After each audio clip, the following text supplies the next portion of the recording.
Yep, it's time to do this. It's time. Come on, we all know it's time. It is the live show for March 16th, 2022. And man, that week went fast. It seems like I was just here. I don't know where the time goes. I don't know. I don't know, but it is time. A show for you. I don't know how long the show is going to go tonight because I really don't have a ton of stuff on the agenda. And I'm not sure if I didn't get any questions either. So we'll just have to see how it goes tonight. I just can't make any predictions. And I'll just continue to wait here as people get in. It seems like everybody's moving a little slower to get into the live show tonight. Not sure why that is.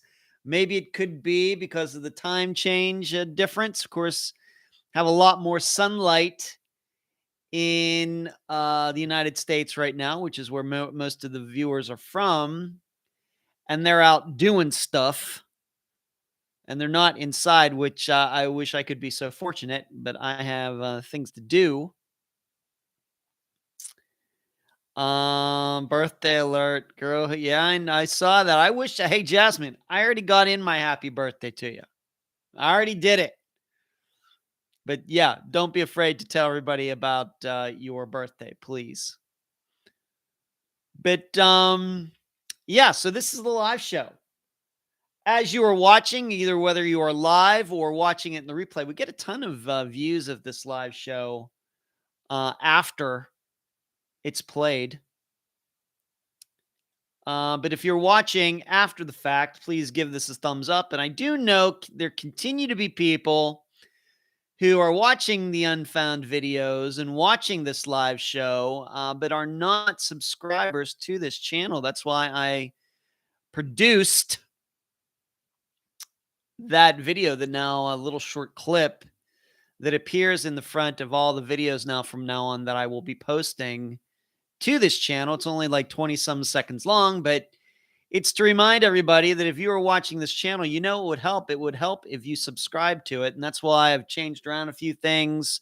Put that little subscribe button down here in the corner, or is it over here? I get confused. I don't know if it's the mirror image down here or down there, that little subscribe button that you should hit on and press. That would be cool. And hit that little bell button too. Don't forget to do that so that when we upload new videos or this live show, when it starts, you will be alerted immediately. Okay? So, yeah, please give this video a thumbs up as you are watching tonight. So, who's in here once again? It seems like people are getting a little slow to the show tonight. Like I said, I'm thinking maybe because it's daylight saving, not savings, saving time, daylight saving time, no S on the end. And maybe people are out doing stuff. The Real says, hey, I figured out why I got the think tank time wrong. You all have daylight saving. We do. Threw you off. Us Americans, we're tricky like that. The Real, we don't have daylight saving in Queensland. It just confuses the cows and fades our curtains. That's funny. Hello, Charlotte. Hello, The Real. Jasmine. Yes, everybody, please just wish happy birthday to Jasmine. It's her birthday today. I don't know how old she is, but it is her birthday today, and I've already wished her happy birthday because we are friends on Facebook. Hello, Cherie. Thank you for moderating tonight, Cherie. K-Dog. I met K-Dog. It's been a week. Can you believe, K-Dog? It's almost been 2 weeks since we were sitting in that building having that great lunch. Can you believe that? I just don't know where the time goes. I don't know. Just don't know. Easily distracted. That's funny. There, Shree's using an emoji from, I'll get into the membership here in a moment. Hello, Assistant Carrie. How are you?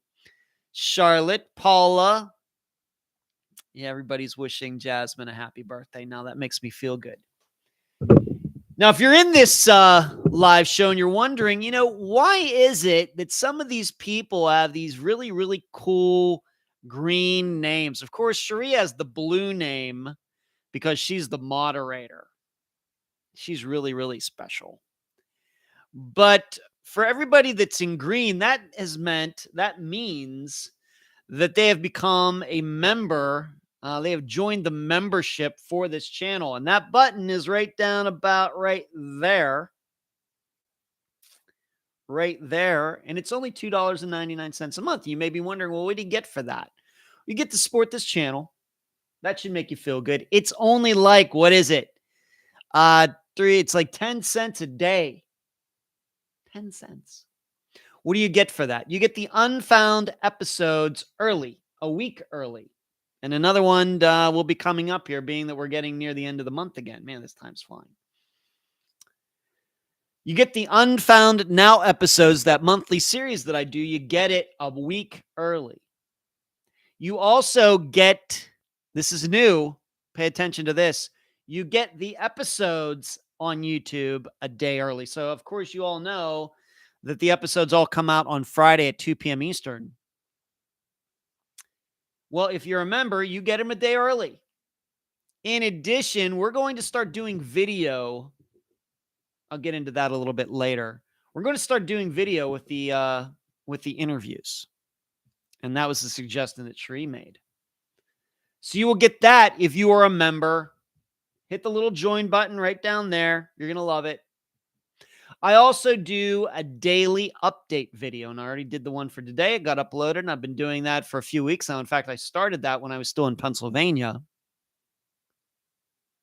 I do a daily update video just to tell you what's going on with Unfound. What am I doing today? What did I do today? What should you be looking for? Get a little behind the scenes on what goes on at Unfound, how I am keeping busy with Unfound from day to day. For example, yesterday, all I could talk about was me driving to Miami and back, and I'll get to that later in this show. But you get a daily update from Unfound. So if you want to kind of know what's going on in Unfound world, I'm going to tell you. You also get a sneak peek, if you're not a Patreon member, of the blog that I've written at the Patreon blog. Patreon.com/Unfound Podcast. I'll get to that in a moment. So for the low price of 10 cents a day, that's what you get. And I'm sure that I'll be thinking about that a little bit more, trying to make that as good a deal as I can, continuing to monitor the numbers with that. So once again, for the low price of 10 cents a day. See who else is in here. Let me read what everything. Yes. And in addition, what you get, of course, for the membership is everybody gets to look how cool you are with your little colorful name, with the little badge beside it, and the emojis that you can use, like Cherie's using the rock and roll heavy metal logo right there, the little sign. That's what Cherie's doing. Rock on, Cherie. Everybody's wishing happy birthday to Jasmine. K-Dogs is coming up this Friday. Well, yeah, that's right. I remember you telling me that, I think, K-Dog. Hello, Christy. What's up? Charlene says, hi, everyone. It's 1:06 a.m. here in Ireland, so it's St. Paddy's Day. Oh, my gosh. St. Patrick's Day in Ireland. That got to be crazy. To each and every one of you for tomorrow, thank you, Charlene. Good to see you. Thanks for tuning in on St. Patrick's Day. There you go. Carrie, subscribe with my own email faceplant. Oh, well, thank you for signing up. The thing is, I wish, for my assistant, I wish that I could somehow just make, Sheree, maybe there's a way,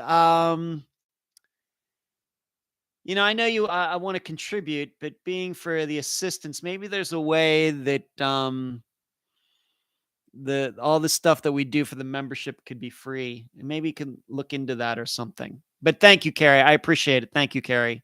Charlotte and Screaming says, good evening. Well, good evening to you, Screaming. So we're getting people in here. We're suddenly getting up the numbers. Seemed just like it was a little slow. Like I said, maybe because the sunshine's going a little more, and maybe people even forgot that we changed clocks on Sunday. So once again, if you are, whenever you're watching this, please give this video a thumbs up, whether it's on your phone, your tablet, your laptop, wherever you may be. Just do it right now. You know this show is going to be good. Subscribe to this channel. The button's right there, or the button's right there. I don't know which inside. Once again, I don't know if this thing I forget if this gets flipped or not. And hit the bell. And on top of everything else, this is something probably that I don't mention enough. If you are watching this live show, you should be sharing it. We got the little share button down there. If you have some friends that think they would enjoy a live show such as this one, you should send them the link. So please like, share, subscribe, do all of that stuff. Thanks, Cherie. I appreciate that. Thank you. Because I know we had that talk remember, Cherie, a while ago, we had that talk about Patreon as well. And the way we were able to make that work is having the very, very, very, very, very private think tank group where everything just gets linked right there. So there you go. Okay. So what's going on with me? No disc golf. I have not played disc golf since last Wednesday when I went with brother. Too busy. I got stuff to do. I'm a man, kind of a little bit of a man obsessed since I came back from Pennsylvania. Got behind on a few things while I was up there. And so there's a lot to do, and things have to take a back seat. And one of those things is disc golf. Although I am supposed to play in a couple one-day tournaments in April, that's really about it. Just a lot of things to do. A lot of things on my mind regarding Unfound. In fact, I'm going to get into that a little later in the show. Kind of a opening up the suggestion box, you might say. So I haven't played any disc golf. Watched some disc golf this past weekend. As I was doing work. They had a big tournament in Waco. I love that course that they played down in Waco. It's a mixture of kind of open shots and wooded shots. They got some water. I think it's a really nice course they have in Waco. And so I enjoy watching that tournament on the disc golf network. And I think they do a good job videoing and capturing the essence of the game. In other news, many of you know that I do like to sleep in. I go to bed late and I get up late.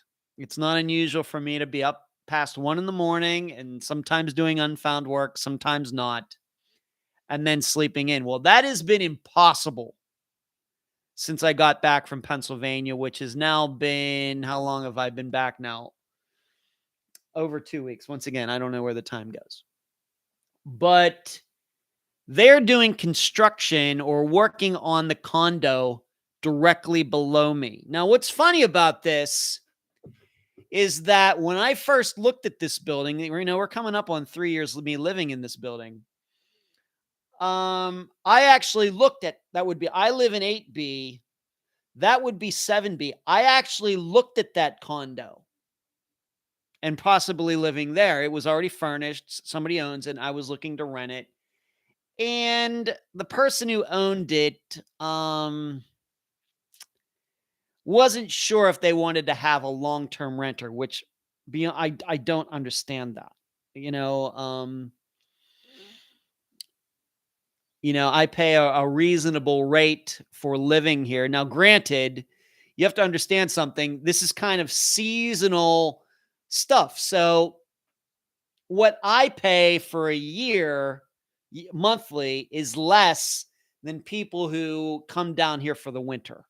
So if somebody wants to come down and stay in this building as a condo and rent it, we get a lot of people from Canada. You see a lot of Ontario license plates. If they want to come down and stay November, December, January, February, March, maybe March or something, the monthly rate that they're paying is way higher than what I pay per month because I live here year round. But for some reason, this renter was all caught up in, well, I'm going to, if I do that for a year for somebody, then I'm going to lose that money for, the seasonal, and it's not going to be as high and all this stuff. And I just said, that's crazy. But to my knowledge, this place below me, I don't know how often people are in there renting. In contrast, the people who own the condo that I live in, they've been getting steady rent for almost 3 years now. Granted, it's at a lower rate, but they're getting a check every month. And what they're getting every month for a year is surely more than if they were just renting this out seasonally. Surely, even though I'm paying a lower rate. Well, in any case, I looked at 7B, and like I said, the owner got weird and all that. And I said, the heck with that. And then the woman who is the real estate person who I'm now, friends with, of course, I see her once a month when I pay the rent. She said, well, you know what? There's a place right above this that's empty, and maybe those renters, owners will be up for it. So I came up and looked at this place. I said, yeah, that'll work out. And so that's how I came to live here, although I looked at 7B first. Well, now that 7B below me is getting worked on, and I'm telling you, they're doing something down there. I think they're redoing the bathrooms and redoing the floor. So all you hear is grinding, cutting and grinding. And the rules in this building is any construction can be between 8 a.m. and 5 p.m. And I'm telling you, since I have come back from Pennsylvania over 2 weeks ago, all day. So any recording that I have to do for Unfound has to be done at night. Now, a lot of times that's what happens anyway. But when I tell you that it's all day except for the breaks they may take, like at lunch or something. And the weird thing is it sounds like it's above me. I actually thought it was 9B that was getting worked on. So I went downstairs yesterday and I talked to the building manager, or the assistant building manager, and I said to her, what's going on? This thing has been going on for 2 weeks. What is that? She goes, it's not above you. It's actually below you. It's actually 7B. And the reason she knows that is because somebody else came down and complained before I did. I wasn't complaining. I was just curious. I realized that people need to keep stuff up. They're putting money. They own these places. They got to keep them up, remodel, do whatever. I will tell you, certainly this place that I live in certainly needs a remodel. Certainly. But she said, no, Ed, that's not above you. That's actually below you. And some other person living here didn't believe me. And I walked up and showed her. So the construction is going on. I call it construction. Remodeling is going on right below me in 7B. And I'm here to tell you, it's loud. And that's why during the day, I can't get any recording done. So I have to do other Unfound stuff, doing some writing. And I can kind of tune it out a little bit and turn up the TV or put on some music or something. But I'll be really happy when it's done. This is certainly, now granted, this building, I don't know what it is about it, but virtually, if there is any remodeling going on in this building, you can hear it. There's just something about the vibrations in this building. It just goes right through the concrete, cement, and everything else, and you can hear it. And in fact, when I went down to the second floor where the assistant building manager's office is, I could hear them working on 7B. So that's like 5 floors above and over this way, and you could still hear it down at her office. So tonight, I actually recorded most of Friday's episode before I started the live show. So I've been sitting in this chair since about 6 this evening. So there's some construction going on. So I haven't been able to sleep in, which is a little difficult today because of me doing all the driving yesterday, which I'll talk about. So there's construction going on here, and Ed isn't able to sleep in, and that makes Ed a very sad boy. Once again, if you are watching this video, please, of course you're watching this video, please give it a thumbs up as you do so. Screaming says, I'm always a night owl, always have been. I really would not say I always have been screaming. Going back to my Star Trek days and my regular job days, I could go to bed at 10:30 as easily as anybody. Now, not so much. Carrie says, that is why they want short-term rentals, makes more money that way. Well, I don't know, Carrie, I don't know if that all would work out. Surely what I am paying over the course of 12 months of a year is more than they're getting for just 4 or 5 months at an increased rate, no matter how much they increase it, surely. And plus, they always know, there's no scrambling around. They don't have to scramble to find somebody. Now, if they could, get people in here at a higher rate for just a couple months in a time, yes, I guess in the end that would make more money, but you also have to figure in all the scrambling you're going to do trying to find people, and everything else. So I think that, I've given the owners of this condo a pretty nice deal that they never have to worry about finding anybody. They know they're going to get a consistent check every month. And I have to thank them because we're coming up on the 3-year anniversary and we know how much inflation is and everything else. And for this next year, they're only going to raise my rent by $100, which is a heck of a deal. It's very kind of them. So that's what's going on in my condo right now. And that is the first rent increase since I moved in. What's up, Jill? Good to see you, Jill. Coffee. You could go back to Pennsylvania. Coffee. Let's not even joke about that. All right, Coffee. Let's not even joke about that. Fishing. Hey, Ed, catching you tonight. Great job you do. Thank you, Fishing. What's going fishing? I should say her full name. Fishing in the dark. Well, fishing, do you do fishing in the daytime too? Why is it fishing in the dark? I just got to know. Carrie says, surely they are close to being done. Carrie, you would think. But, I just don't know. In fact, I think I asked the assistant building manager, what do you think? She goes, I have no idea. It's really none of her business as long as they're following the rules and only working within those times and have got the proper permits. She's not going to go up there to see how far, so she really didn't know. So who knows how long it could go, Carrie? I've lived in the same situation a few times. You'll be so glad when it's over. I will. Karen, I'm late, but I'm here. How's your time changed? Has your time changed in the U.S.? It has, Karen. We are now on daylight saving time. We did that on Sunday, and now it stays brighter later. Yeah, Jill, my in-laws do a short-term rental. 10 days out of the month pays the mortgage. They typically do 25 days. Wow, okay. Yeah, no problem. Sorry. No problem. I'm just joking around. No, well, I'm serious, Coffee, but I'm that's tongue-in-cheek as well. You could always go back to Pennsylvania. We have the same thing called daylight saving time. It is horrible. Fishing, it is more fun. Yes, I do. You do fish in the dark. Okay. Very good, Fishing. Screaming, yes. In the spring, we jump forward 1 hour, and in the fall, we'll fall back 1 hour. Yeah. And once again, it's daylight saving time. There is no S on the end. It's daylight saving time, not savings time. And so let's move. So yeah, construction going on, and I can just about guarantee at about 8:30 tomorrow morning, all the grinding will come back again. Moving on, still waiting. Speaking of Pennsylvania, still waiting to hear on. My dad went and took a test on Monday.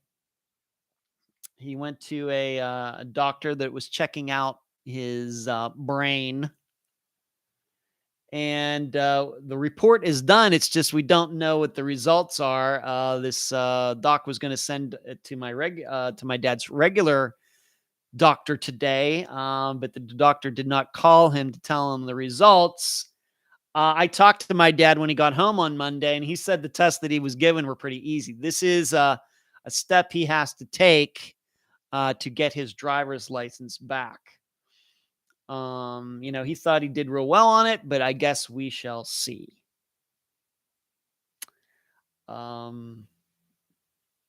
That's as you could probably guess, I'm a little bit nervous about that myself. Nothing I can do. He certainly wants to get his driver's license back. I certainly think he deserves to be able to drive. I have no concern about him as a driver, but and I continue to believe that somebody really screwed him over at the Butler, Pennsylvania hospital back in December. I'm going to say it again. I'm going to keep saying it. If you are up in age or you have a parent who is up in age and they go to the hospital for whatever reason, do not let them take any sort of cognitive test or anything like that. If you're concerned about them losing their mind or whatever else, just have them go see a real doctor. Go see a neuropsychologist or whatever else, because I think what went on with my dad back in December was very wrong, very, very unfair, even to the point of being unethical. Do not just tell them if some social worker or nurse, comes in, say, I'd like to take this, give you this little quiz. I'd like to give you this little test. It's only 2 minutes. Tell them no, don't do that. Do not tell them, you know what? I don't feel like it. If I'm going to do anything, I'm actually going to have a doctor look at me. Thanks.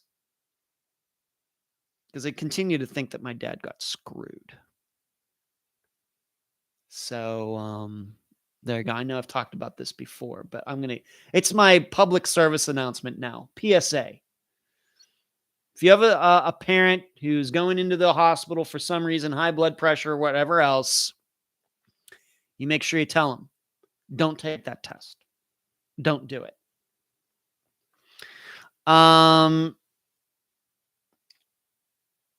Mimi says, that's great advice, Ed. That's what that's what I've learned over the past, since December. And they did it very underhandedly. They didn't even tell my dad that he didn't do well on it. I had to tell him. They called me, and I had to tell him. What? What?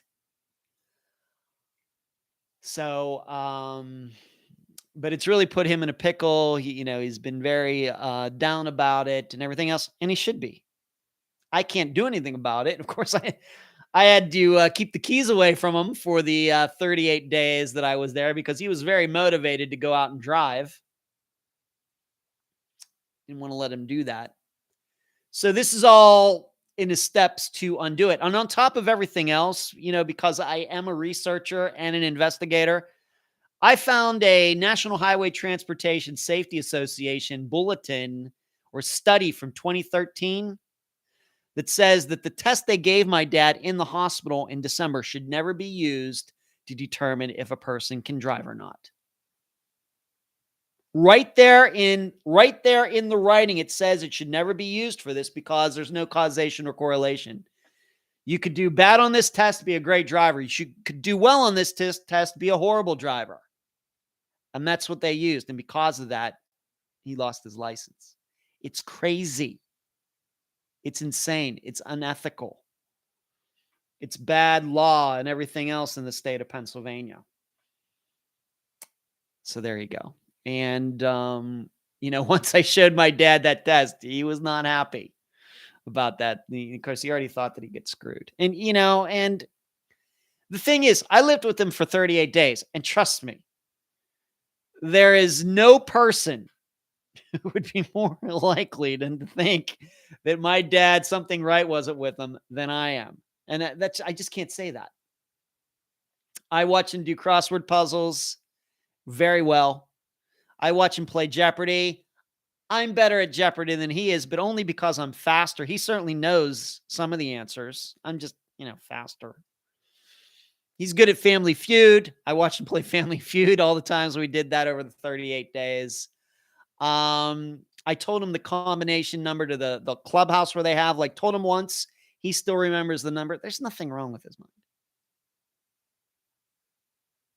He's, 85, and I think that if any of you were to meet him, you would say and talk to him, you would say that he's probably much more aware than your average 85-year-old.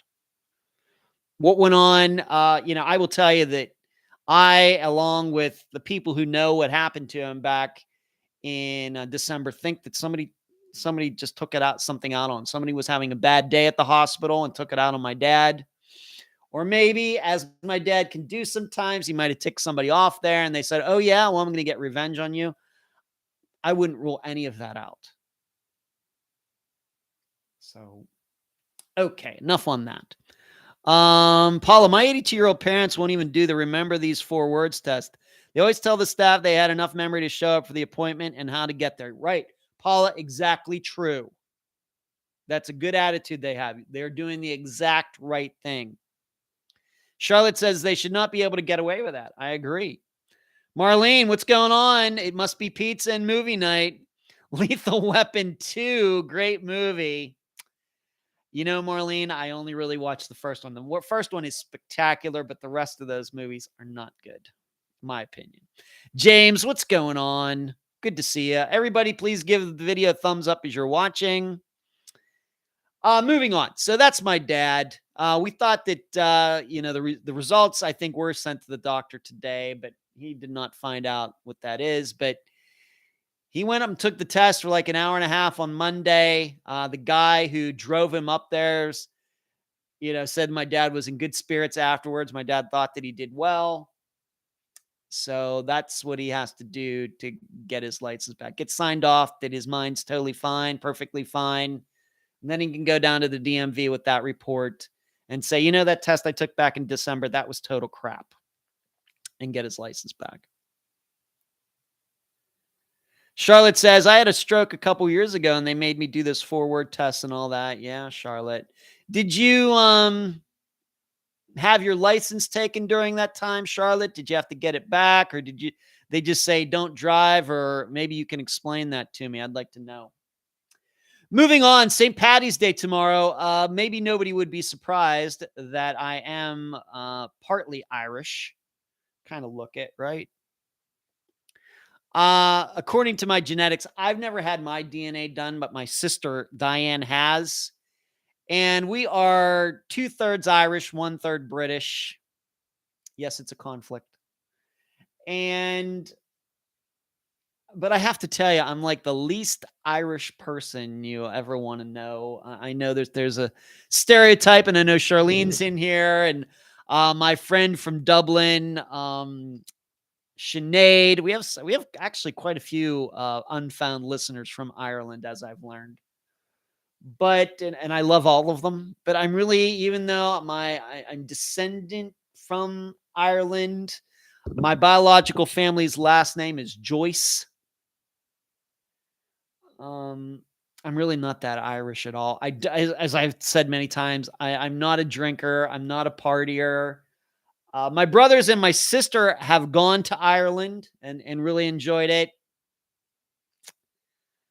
I'm just not, a big traveler. I'm not yearning to go back to the old country to see where my biological ancestors lived or anything like that. And even my, being adopted, even my dad would say, you know what, Ed's really not into his ancestry. When I was at home, I would say at least once a week, my dad would go through the ancestry. This is your great grandfather and everything. And in fact, as some of you follow my personal Facebook page, you know that we went out to the cemetery where all of my family is buried. My mother's buried there. My dad's parents are buried there.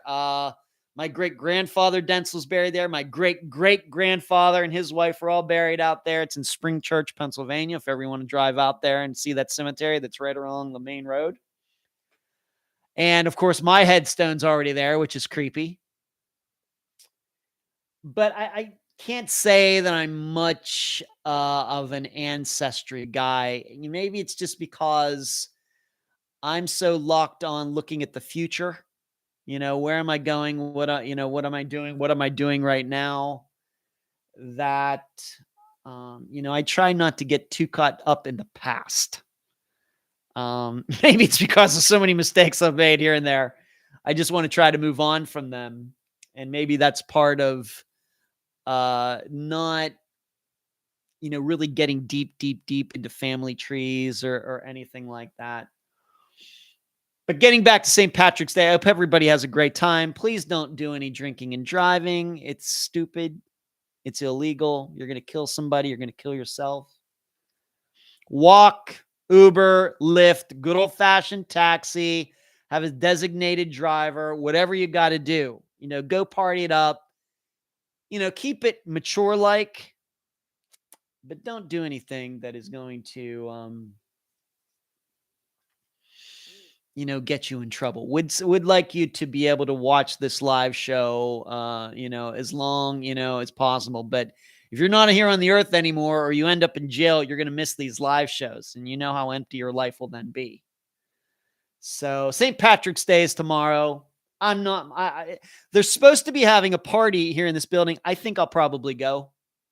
I'll probably show up. I really don't know anybody else in this building. Maybe that'll be a good opportunity to do that. But I can guarantee if I go to this party, I may just be the youngest one there at 51 years old, which should tell you something. But we'll go check it out. I'll go check it out. I think it's tomorrow evening, probably in that conference room downstairs. So we'll see. But whatever you're going to do, I hope you have a great time. Watching Lethal Weapon last week, I had them both on DVR. The test ain't no good. I don't know what that means, Marlene. Charlie, no, it was in the hospital and they wanted to make sure I hadn't lost any memory or coordination. Okay. I had no effects from the stroke. It was a miracle. Charlotte, I'm very happy for you. Very happy. Coffee says it's possible that the Irish could be Scots Irish. I've heard that term. I'm not sure I know what that means, though. Coffee. I'm first generation Australian on one side and still have a ton of aunts, uncles, and first cousins in Ireland. And I look about as Irish as they come. I kind of do too. Not now, being that I'm older, but I will tell all of you now, you should know something. There's one reason that you're never going to ever see Ed Denzel ever with any facial hair. Because, I'm 51 years old and I only have a little bit of gray hair. A little bit. But I can tell you, if I were to let this grow down here, all sorts of gray. But it used to come in red. So I would have like this brownish blonde. This is still pretty much the color hair I've had for since a teenager. But right here, it would be brown. And then right here where the beard starts, red. I mean, it's just like a demarcation right there. Total split from brown to red. But it's now all comes in. I can just tell when I shave and everything that it's mostly white. So I got the whole reddish hair thing going on. Of course, very pale skin. But, I really don't feel that Irish. And of course, my last name, Denzel, is German. And my mother, her maiden name was Ravati. So she was Italian, Northern Italian. But then my biological ancestry, Joyce was my father's last name, and my biological mother's last name was McDavitt. So there you go.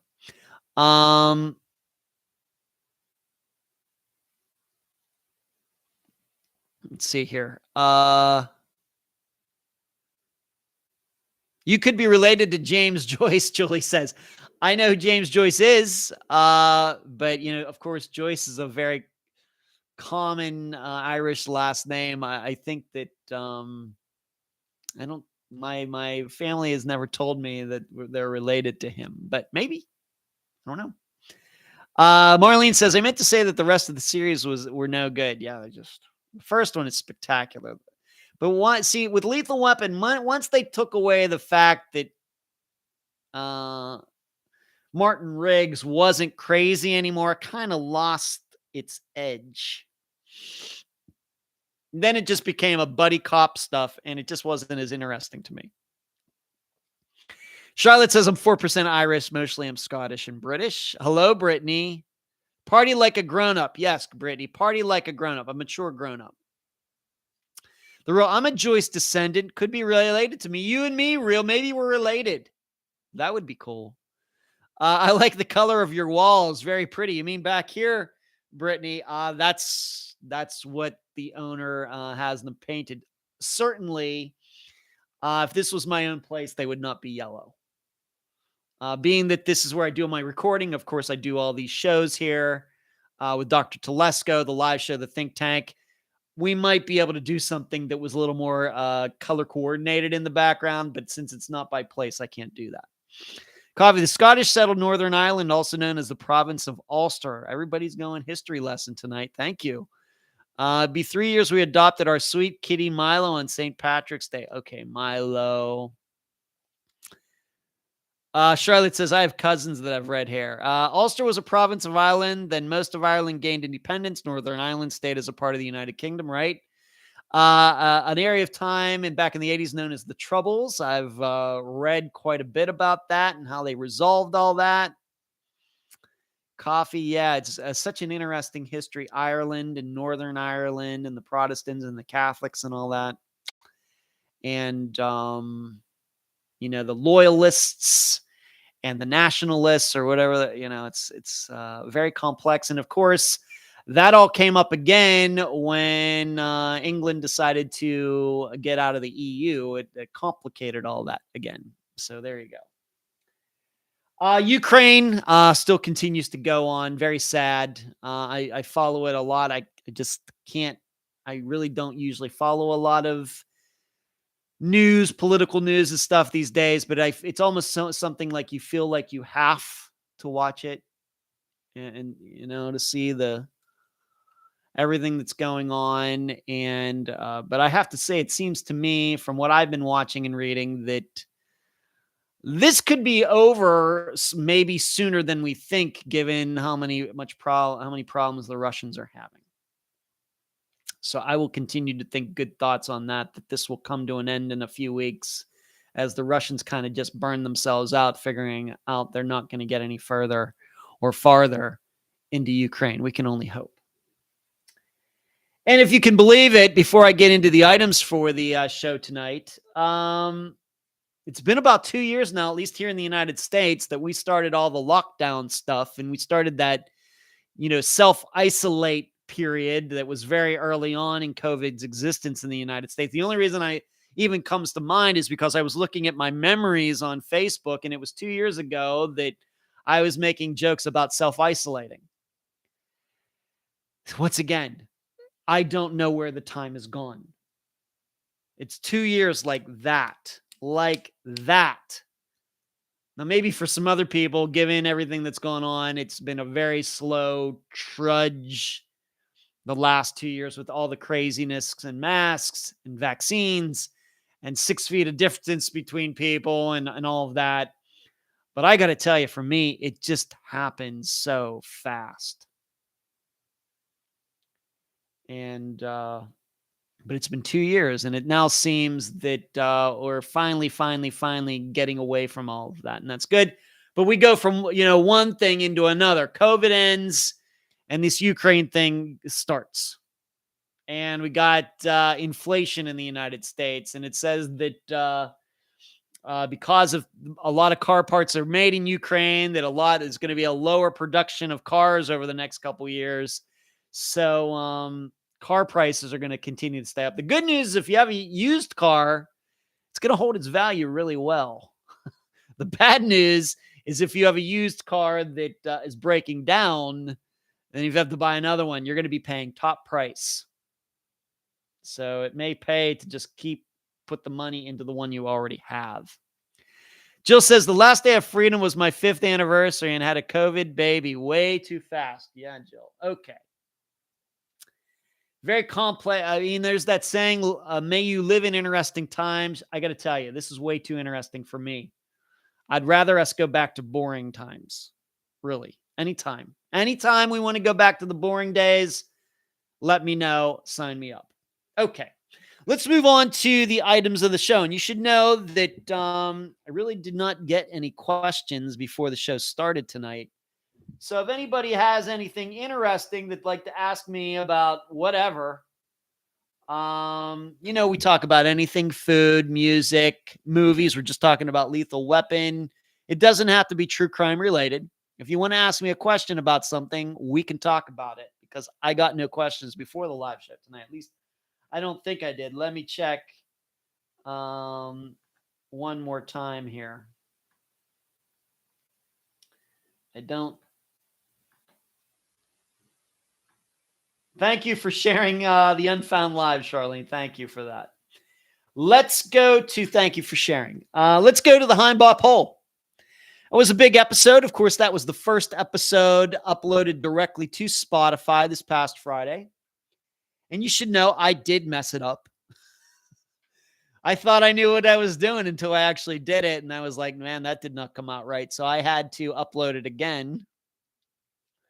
But finally, it came out right, and it played well. I put all the ad markers in it. But as we usually do, I posted a poll in the discussion group on Facebook. If you're watching this and not in the discussion group on Facebook, you should think about joining. I asked, what do you think happened to Mark Heimbaugh? Did Tom Buttcabbage, which is, I'm going to say it again, the craziest name that we've ever had on Unfound to this point. Did Tom Buttcabbage abduct him? Did Mark's father, whose name is Jody, although we did not use that name in the episode, did Jody abduct him? Did somebody else abduct him? Was it some kind of accident that caused Mark not to come home and ever come home? And a majority of you in the discussion group decided that, yes, Tom Buttcabbage was the perpetrator. And so far, he has gotten away with the abduction and probable murder of Mark Heimbaugh. I will tell you, in the think tank, it was much more mixed. There was certainly some people who could believe that Tom did it. Some people who believed it was an accident of some type. And maybe believing that somebody else, just some random stranger who has never been named, could have abducted him. So it was a little more of a buffet of choices in the think tank compared to the discussion group poll, where a large majority of people said that Tom did it. Now, I will tell you that in the Patreon blog, once again, patreon.com/Unfound Podcast, you can support the program by joining there. I decided that Tom Buttcabbage did not do this. Certainly seems like a horrible, horrible guy. But it just seemed a little too convenient for me that, what are the odds that he's in that area and this fire happens and all of that. It was just a little too convenient. Then the sketch of him, but it wasn't taken until, a year later. And as I wrote in the blog at Patreon, just because that sketch looked like Tom, we have to remember the Delphi murders. Look, we have a sketch for that, the murder of those two girls. And we know how many men, they've kind of thought did it, and how all of them look like the sketch of that guy. But it turns out, I guess, that none of them to this point have done it. So just because a sketch looks like somebody else, it doesn't mean anything. I was also motivated to think that something of an accidental nature happened to Mark, because it's clear, and even Rich said this in the interview, that it's clear that Mark was doing some things, that going and walking around where he wasn't supposed to be going that day. His mother gave him permission to go check out the fire. She did not give him permission to, walk along the street and go in the opposite direction of where the fire was. So I then, because of that, have come to the belief that he just was out there doing something, maybe out in the woods or that area around there, and something happened. And as we know, how many times when searches are conducted and people aren't found, that something happened to Mark. They did search and they just didn't find him. I also found that story about the videotape of Tom Butkabbage. No possibility of believing that at all. Zero. I have not even one atom of my being thinks that tape is real. So there was that. That's why, when it comes to the title of Rich's book, it's his book. He can title whatever he wants. But I would say that there's very, very, very little evidence that Mark was abducted at all. If he would have called it the disappearance of Mark Heimbaugh, then of course that makes total sense. It's surely a disappearance, but I just don't believe it, that it's an abduction. Okay. Moving on. Charlotte, I'm going to go stay with my granddaughter in the Pittsburgh area tomorrow. Yep, I know the Pittsburgh area very, very well. Christy, I downloaded the book and I'm almost done with it. Heartbreaking. Rich, I'm sure would thank you for getting the book, Christy, and it's certainly heartbreaking. And Christy, of course, if you're that far into it, you know that there's some things in the book we just couldn't cover in an interview. Just too salacious, too speculative. Just not, I don't think, a lot of facts to bring up some of the things that Rich brought in the book. Put in the book, his book, he can do it. He did. But if anybody ever reads that book and then listens to the interview and says, well, why didn't he talk about this? Why didn't they talk about that? Just can't. Just can't do it. Crafty Criminalist with Ms. Z. Thank you. Hey to you. Thank you for the contribution. Now, what Crafty has done there has Crafty has contributed to Unfound using the Super Chat button, which is that little gray button with the $sign in the middle. And if you'd like to monetarily contribute to Unfound, please hit that button. Thank you, Crafty. You're very generous. Christy says, I'm still confused about the whole one shoe thing. Christy, me too. I try to do my best in the Patreon blog to explain it. I just don't know. It's one of those things that maybe you just eventually have to say, I think those people are making it up. I don't know. Crafty says, did you see the man who says his father is bride guy and his sons may be involved some way too? I don't know. His father is bride guy. I don't know what that is, unfortunately, Crafty. You probably have to do a little more explanation then. Christy says, I have a creepy feeling about Tom Butkabbage.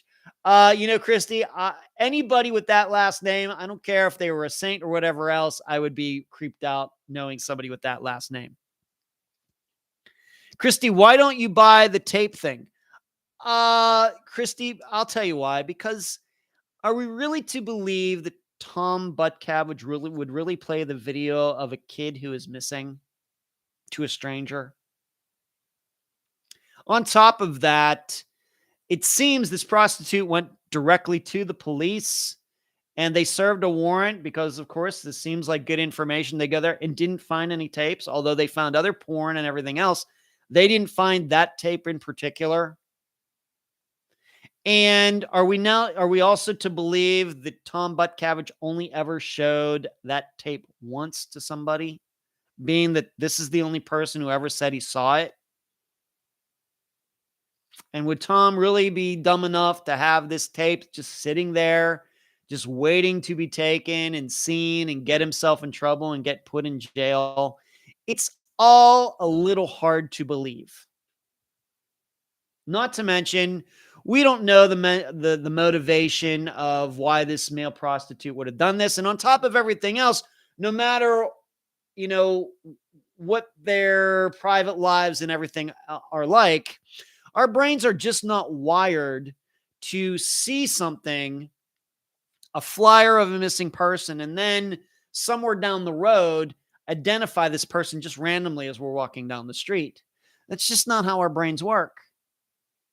So to think however it happened, that the male prostitute saw Mark's picture somewhere and then saw the video and put it together, or he saw the video and then, saw a picture of Mark later. Either way, the odds of the human brain putting that all together is very, very low. It's just not how our brains work. It's just not. So that's another reason on top of everything that I doubt it. It's and once again, I always am suspicious of these very, very convenient stories. It very well may be, as we know, Christy, a lot of times, prisoners, they create stories about a disappearance. Why do they do that? To ingratiate themselves with police, to send police on a wild goose chase, to get out of the cell for a day so they can have a nice meal. They lie for all sorts of reasons. So I'm just not motivated to believe it at all. Christy says, I understand that about the book. It's a bit leading, I guess. Well, once again, it's Rich's book. He has a point of view. He's certainly allowed to say that. But I can tell you, if I wrote a book about Mark's abduction, Mark's disappearance, I would not call it that, because I don't think there's any proof it was an abduction. Marlene hit the like button. Yeah, everybody else should be hitting the like button too, Marlene. Thank you. Christy, yes, he's dumb enough. Yeah. Boston, how are you doing, Boston actress? Thanks for all your hard work and efforts, Ed. Much appreciated. Boston, you are very kind and very generous. And I also know, of course, that you are a member for the channel. I hope you're enjoying the updates that I'm doing every day. Thank you so much, Boston. You're very kind. So that's the Mark Heimbaugh poll. And maybe, of course, in that episode, I revealed a little bit about my private life with my ex-girlfriend. Of course, I called her Kay in the episode, but actually her real name is Suzanne.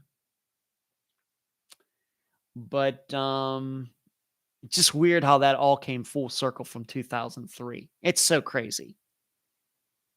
You just, once again, you never know doing this, how you're going to maybe hit upon things from years and years and years ago that happened. And certainly that was something that came full circle 19 years later. So let's moving on. Mark Heimbaugh, I thought that was a great episode. I think that was a great way to start off Unfound's relationship with Spotify, which I hope you thought it was like a double episode. It went for 3 hours and some minutes, and a long interview with a guy who, of course, had a lot to say, and then me talking about it afterwards. I thought it's about as in-depth a coverage of you're going to get with Mark Heimbaugh's disappearance as anybody. Boston, it's crazy for sure. It's certainly crazy. Christy, oh yeah, that FBI stuff was crazy. It is. Maybe one of these days I'll convince my ex to sign the paperwork, and we'll see if the FBI can track her material down. Moving on. So, of course, I'll be talking about later about this Friday's episode. Yesterday, I drove to Miami and back. I left here at about 11 a.m., got there about 3:30. Met Dr. Chang at 4:45 outside the classroom. And at 5 o'clock, I gave an hour and 15-minute missing persons presentation to a class. I'm going to say there was 20 students there, maybe more than that. And I thought it went really well. It is amazing. I've said this, I said this from the first time, when I went to Louisiana with my brother Brian and spoke at Northwestern State University back in October. And I felt this way when I went to Nova Southeastern back in November with Dr. Telesco. And I felt that way yesterday when I was at Florida International University. I just feel so comfortable. I don't know what it is. I did not go to a large school. Maybe it's because I wish that I had gone to a large school, a large, like Division I, big campus, 30,000 students or something like that. In retrospect, maybe it's kind of, I wish I'd done that. Instead, I went to a private school that had 2,200 students out in the middle of nowhere. But just walking the campus, even though I'm like 30 years older than, the average student there, or even older than that, just felt very comfortable, really nice down there. Interesting architecture on the buildings. And I thought myself and the students had a good time. I think they found it interesting. I don't think anybody fell asleep. The professor herself, Dr. Chang, thought it was very good. She was very pleased. She thought it was very interesting. And so I got to talk to her a little bit after, which was nice.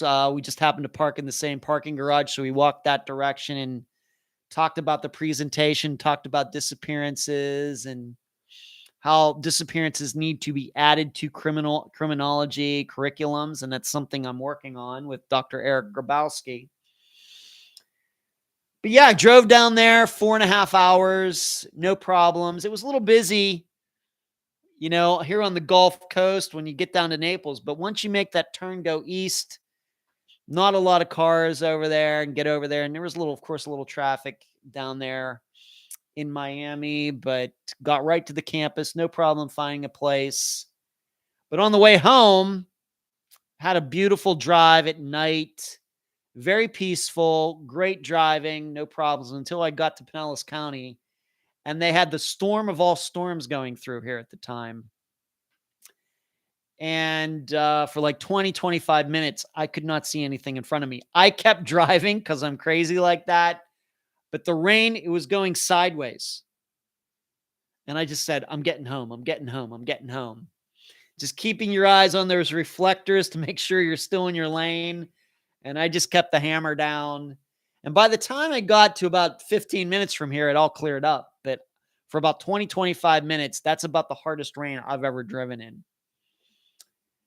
But the presentation was good. I got to the end of it. I took a couple questions during the presentation, and I took some questions after. And even after everybody had been dismissed, a couple students came up to talk to me, asked me a couple questions, and of course, I love that. And I filmed all of it. And in fact, I uploaded it to YouTube, but it's unlisted, so none of you can see it. I think the only person that can see it is Cherie because she has moderator privileges for the YouTube channel. But it's like in 2 parts, and I uploaded videos. I don't know what I'm going to do with the video right now. I'm certainly going to watch it, at least parts of it, just to look at how I did and critique myself. But it was good. So that's number 3. I told you, as soon as COVID started kind of going away, I was going to start doing these again. So that's 3 of them. And I know pretty much for sure in April, I'll be going back down to Nova Southeastern to speak again. So technically that'll be 4. I would certainly like to speak at a new university between now and then. I'm going to try to make that happen. Maybe at USF, maybe go up to Gainesville, or maybe over to Orlando, to University of Central Florida, something certainly within driving distance. I think 4.5 hours is about my limit, but to drive one way. But it went well. I just feel really comfortable with that. I feel as comfortable doing that as I do doing these live shows. Just not really a lot of nerves. I will say maybe sometimes maybe talk a little too fast, but that's because I know that there's only a certain amount of time that I have and I want to get it all in. So I think that I do talk a little fast, but I don't want to take anything out of the presentation either. So what are you going to do? But the really, it's an hour and it's an hour and 15-minute presentation is really what it is. And I kind of go fast on it so I can finish it in probably an hour and 5 minutes. So I have some time at the end to answer questions and things. So it went well. I continue to think that this is a really good idea. And I think that the students like it. The professors have certainly liked it and have given me a lot of compliments on it. So Florida International, thank you very much. I appreciate it. I hope to go down there again on maybe next semester and speak. Thanks, Charlotte. Proud of me. Thank you. You're very kind, Charlotte. Thank you. Boston, will you be uploading the Zoom classes speaking engagements in the future? Just curious. Well, Boston, I will tell you that I'm thinking about making. Yeah, I will tell you this. I was going to actually live stream that yesterday, but um, given where the class was, my phone was not getting very good, crisp reception, 4G, 5G reception. And I didn't want to chance it that wouldn't, last thing I want to do is do a live show, a live streaming of it, and then get it all messed up and people get frustrated and everything. So I just decided to record it and not live stream it. But I will tell you, the next place that I speak at, I'll check the Wi-Fi or whatever again. And if it's good, I'm not ruling out doing a live stream of one of these presentations, but I was thinking about it.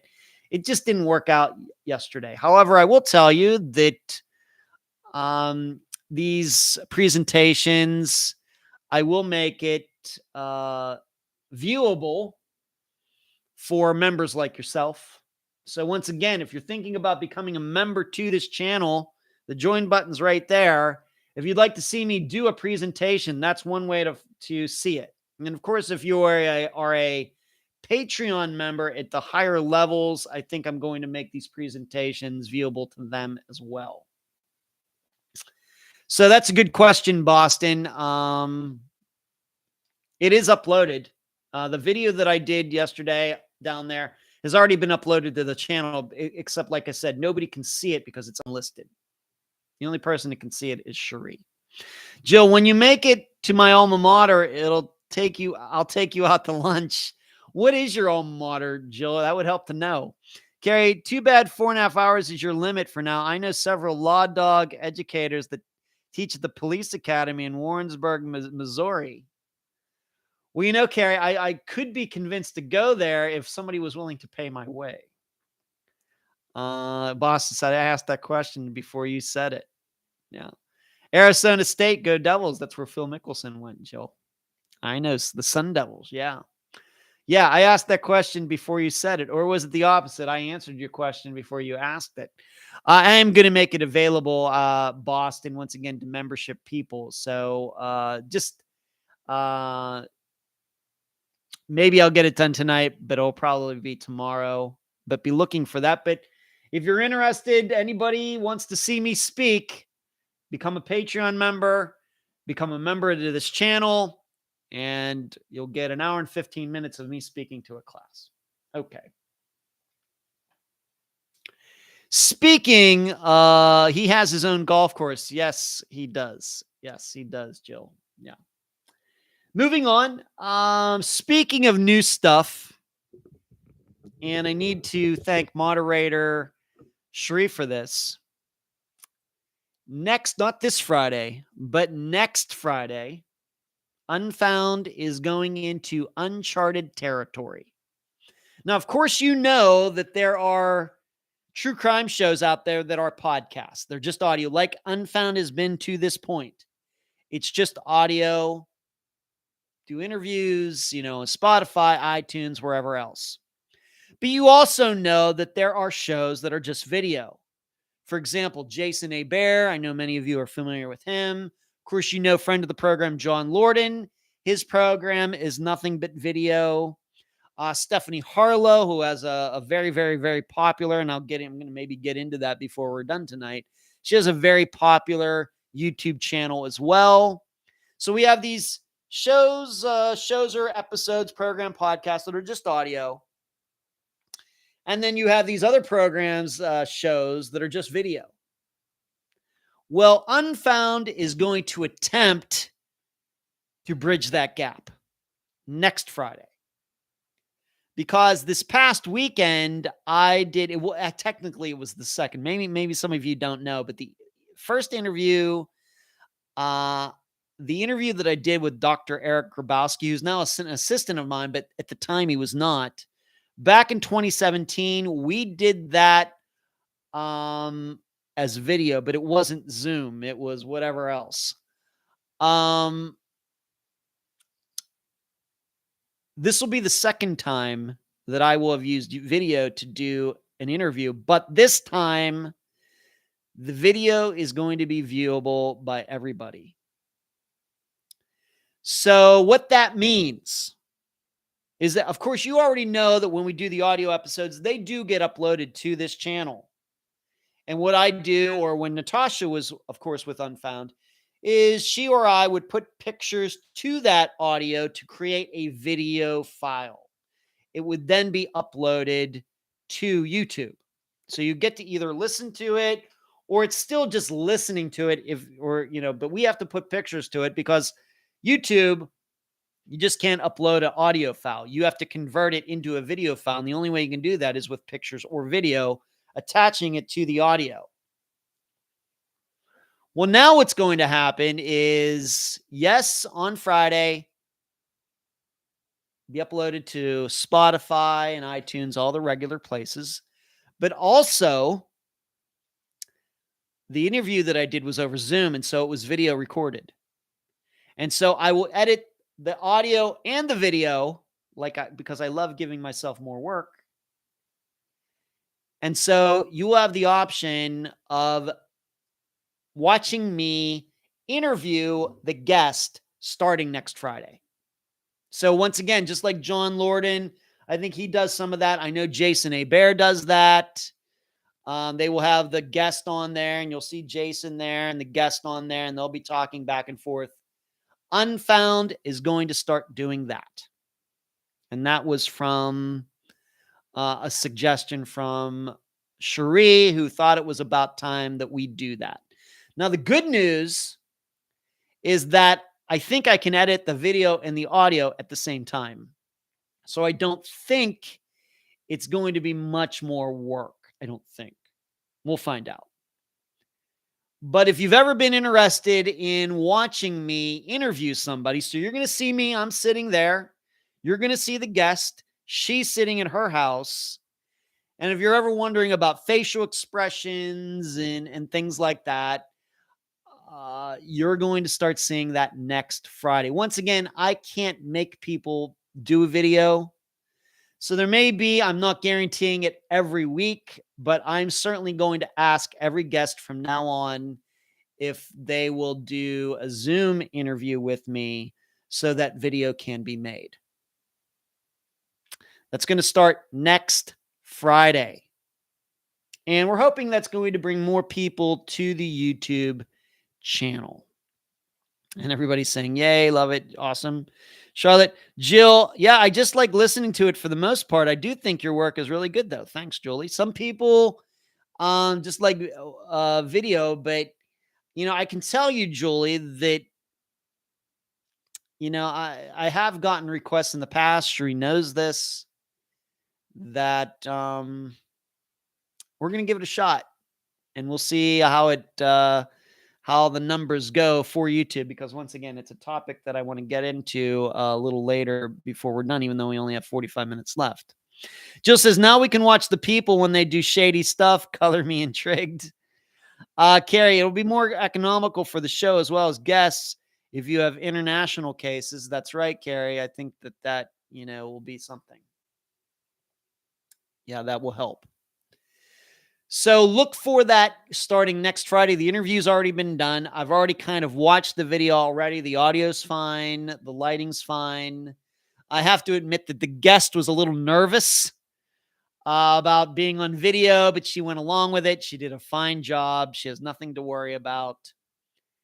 And so when we upload the video, the audio, the traditional MP3 Unfound podcast on Friday, we'll also be uploading a separate file of the video of me talking to the guest. Now, there is a big question, though. What am I going to do about the part before the interview and the part after the interview? Well, I've entertained the idea that I'm going to video myself doing that as well. So you'll actually get to see me. Once again, I love showing you the behind the scenes of how everything works. You'll actually get to see me as I record the interview or record my portion.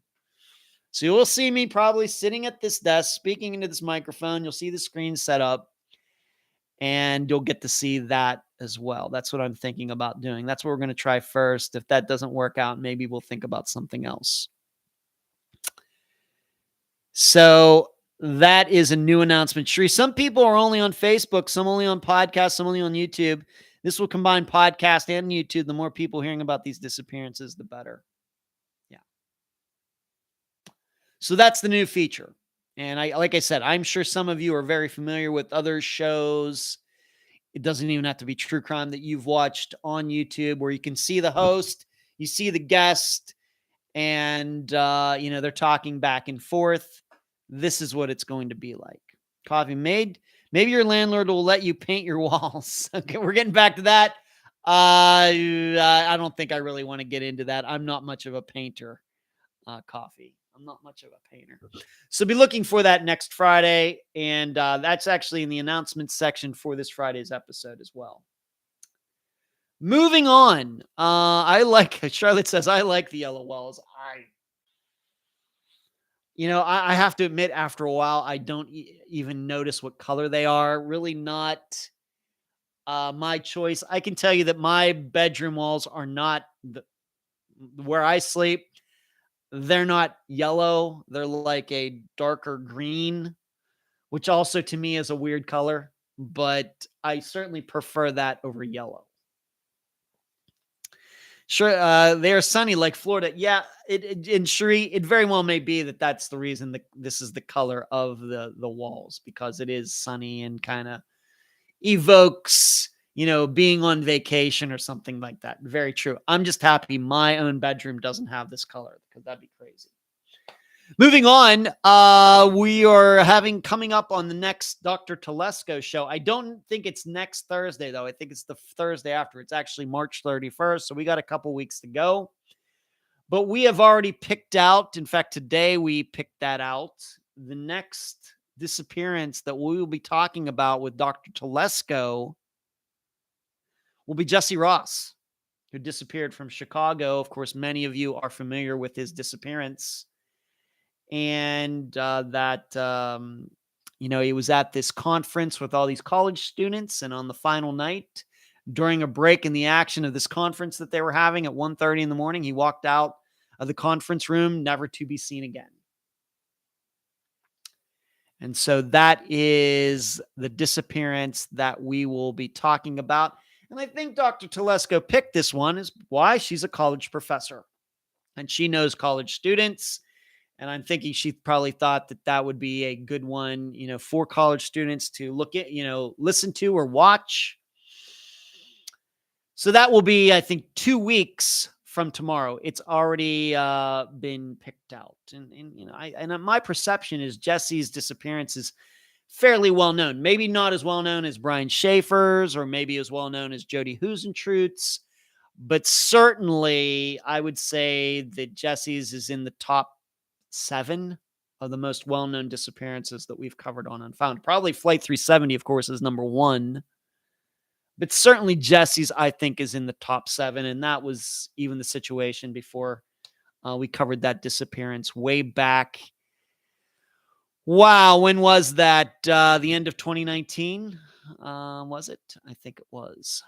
Or was it 2018? 2018, 2019. I know it was late in the year of 2018 or 2019. I forget.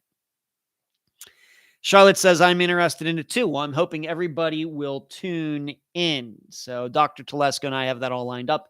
If you haven't noticed, Dr. Telesco is actually out in my former hometown of Las Vegas. She's at a conference. And in fact, I posted a video of her speaking. She sent me a link to a YouTube clip, and I posted it in the group. So I'm hoping some of you got to watch that. Her talking about emotional impact of 9/11, being at ground zero. Of course, she is a specialist in that because she was there, which is, so crazy. Charlotte says, Dr. Telesco's so nice. That is true. Yeah, Boston. It's in the group if you want to watch that. And I think maybe they'll post it to the Fischler College of Education's YouTube channel. I don't know. I didn't even look to see where that link went, what channel that is actually on, where she is, the tape of her speaking. So I couldn't even tell you where to go for the to watch that. All I know is I posted the link in the group. Moving on. Remains were found, if you haven't seen it, remains were found in the general area of where Jacob Paddock Weeks disappeared in Colorado. It's, of course, a disappearance we covered, I don't know, a year ago? Once again, time is flying. And we had his father and his, I think they were married, stepmother as the guests to remind you of the details. Jacob, kind of living a rough life and had gotten into drugs. But that particular day, he was in his truck. He was motoring down some highway and hit the guardrail in the middle. The truck came to a stop, and witnesses watched as he jumped out of the truck, jumped over the guardrail, went across, or jumped the median, the wall in the center, jumped that, went over to the far side, right in front of other cars, jumped the guardrail, and ran off, never to be seen again. Well, some hikers in that general area, and I'll tell you how close it was, really not that close, but still. Some hikers were out there in Colorado in that general area and came across some remains. And the belief that they could have been Jacob's. Maybe even saw, if some of you are in the group or followed Jacob's father on Facebook, you know that he posted about this and, wasn't sure what to think right at the moment. But I'm here to tell you that they've discovered that those remains are not Jacob's. And in fact, the remains were actually 31 miles away, at least by driving away from where Jacob's truck was. So not close. I suppose if you went over the hills and through the valleys, that it was a lot closer than that, but still, 20 miles or something? So those remains were not his, and it has been discovered there was a hiker who went missing in that area within the last few years, and that is probably going to be who it ends up being.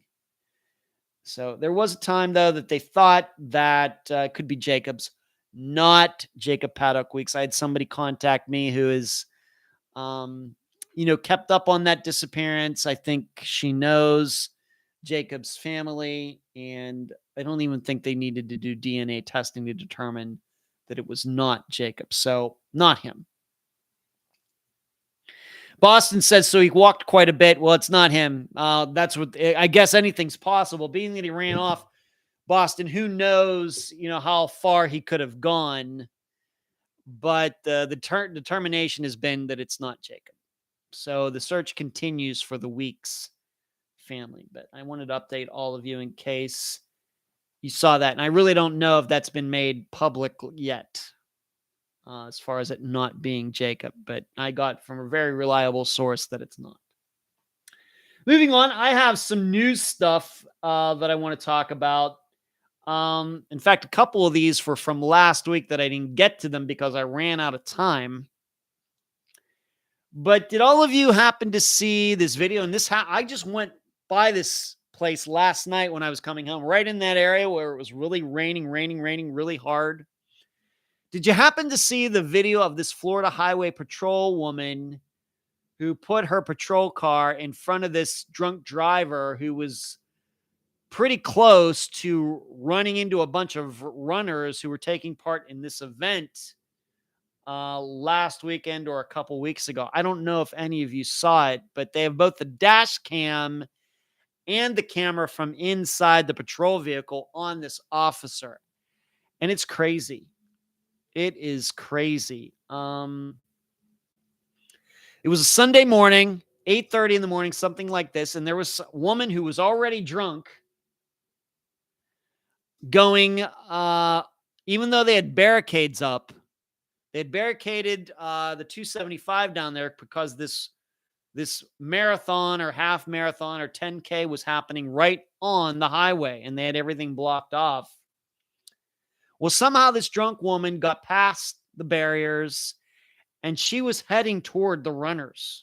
And as you probably know, it seems like once every few months, we have some driver who's running into a bunch of walkers, a bunch of runners, into a parade, whether it's because they're drunk or they mean to do it. Who knows? A lot of different reasons. But this woman was drunk, got past these barriers, and she was headed toward these runners. And you can see in the dash cam the car coming and the officer and her SUV going, and they don't meet quite head on, but it's pretty close. It's so freaky. You see that car just getting close and boom. I guess fortunately, both the drunk driver and this patrol officer lived. Very fortunate. Very fortunately. Of course, both vehicles were destroyed. It was an SUV for the Florida Highway Patrol, but it was some sort of smaller car that this drunk woman was driving. They didn't quite hit head on. It was like they hit like passengers' side, not quite head on, just kind of off just a little bit. I can't imagine what would happen if they would have hit directly head on. But this patrol officer did that on purpose. Did that on purpose to stop that car from getting to the runners. Crazy. Because so many times, this happens probably more than we think, but you get these wrong way drivers, and sometimes police officers have to put their lives on the line. These wrong way crashes are some of the most violent. Why? Because you get one car going 70 miles this way and miles an hour this way, and you get a car 70 miles an hour going this way. Well, that adds up to 140 miles an hour. If you were driving 140 miles an hour and hit into a stationary vehicle, that's what it's like. And so many police officers have gotten killed stopping wrong way drivers, putting their cars to protect the public. And so we're very fortunate that this highway patrol woman lived. I think she even walked away from it, which is crazy. But man, something. Carrie says, I saw that wild. Shri says, I saw that, but let me tell you, Arkansas state troopers are the craziest pit maneuvers ever. I've seen some of those. Shri, I've seen them. So scary. Do not know how they do it, any of them. They get a bad rap, but they really do risk their lives every day. Better than me. And maybe it's just my perception, but we've had so many wrong way drivers here in the Tampa area since I've been here. I don't know what it is. I don't remember it happening a lot in Las Vegas. Of course, a lot of car crashes, but not a lot of wrong way drivers. But it just seems like I've been here over 10 years, a ton of them for whatever reason. I don't know why. To me, the roads aren't confusing or anything. So, I don't know. But you also get to see the in video of it happening, and she kind of, when it's about to happen, she tenses up, which is probably the last thing you should do. But the airbag goes off, and her glasses go flying, and everything else. Just can't imagine, deciding to do that. Carrie, it's very scary to dispatch officers to those calls. Yeah. I bet it is, Carrie, because there's only really one way to stop them. There's really only one way. G-Man, more people medicated. I'm open to that idea. I'm open to that idea, why that's happening. This woman on Sunday morning, she was drinking and driving, but there are also a lot of stories of elderly drivers who don't know what they're doing. Going on to an off ramp and going the wrong direction. They were just talking about my dad and being 85 and him getting his license back. These are obviously people who should not have been out on the road at all. They probably do have mental issues, maybe dementia or Alzheimer's, and should not be out there, but they are. Of course, if you'll remember, we covered a disappearance exactly like that. David Hardy Jr. His family was continuing to allow him to drive, even though he had been diagnosed with dementia or Alzheimer's. and he had gotten lost before. And if you remember the reason, what happened, the facts of his disappearance, he was supposed to be following his son home and just took off in a different direction. And then his car ended up in that neighborhood. David never seen again. These are also the types of people who are getting into wrong way crashes. Carrie, we had a driver attempt suicide where a guy intentionally drove wrong way. Very scary call for all of us. Yeah, I believe it. I believe it.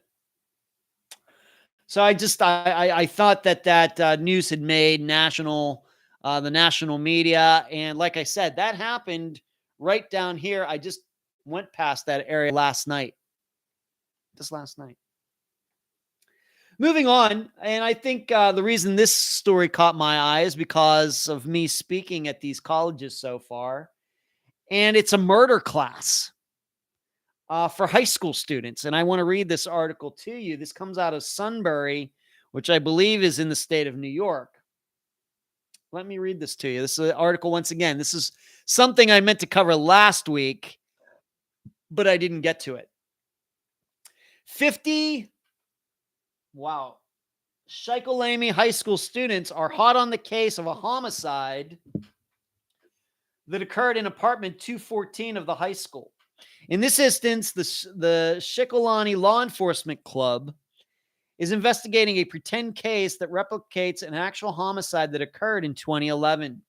The Law Enforcement Club leader and Shikolamie Police Chief Sean Williams was investigating the homicide for the Pennsylvania State Police during that time. I guess this must be in Pennsylvania. Williams said he wanted to give students a hands-on experience of visiting a crime scene and give them the opportunity to come up with their own conclusions. The students said they loved it. This was so interesting, and I'm excited to see if the evidence I found matches the real case. Freshman Cheyenne Rains, 15, said, I really enjoyed this learning experience on what investigators go through. Williams, with the help of the Shikolamie, I'm sorry if I'm pronouncing that wrong. The Shikolamie Theater Department, Superintendent Jason Bendel and staff members took classroom 214 and made it into an apartment with a sofa, table, chairs, a television, and all the instruments of crime, including fake blood and broken glass. Senior George Shearer, who is in the theater department, arrived before the students and portrayed the individual who was discovered deceased. They even had a body there. This was a blast for me, he said. I'm so happy to be able to help out and give other students a real-life scenario where they must discover what happened. Fellow theater member Lindsay Troutman also participated by helping with the makeup for Shearer, Williams said. Prior to the students arriving at the apartment inside the school, they were briefed by Williams, who explained the situation before handing out rubber gloves, notebooks, and assignments to students when they arrived at the scene. Freshman Logan Wiest was assigned to state police forensic photographer and was tasked with taking pictures of the scene. Chief Williams has really put a great club together, and he gives us great hands-on activities, he said. I really enjoy the club and plan on being in this for the next 4 years. Freshman Natalie Keller, 15, agreed. This was so much fun, she said. It makes me think, and now I'm excited to see if what I discovered was right. Williams would not reveal the actual true-life case just yet, but said at the end of the week, he will gather the club in the auditorium and play a television show that featured the actual event after the case was solved.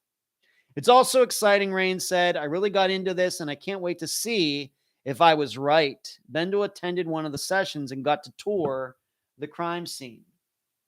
Chief Williams created an experience that is unique, he said. I would guess this is the first time that high school students got to experience something of this high level.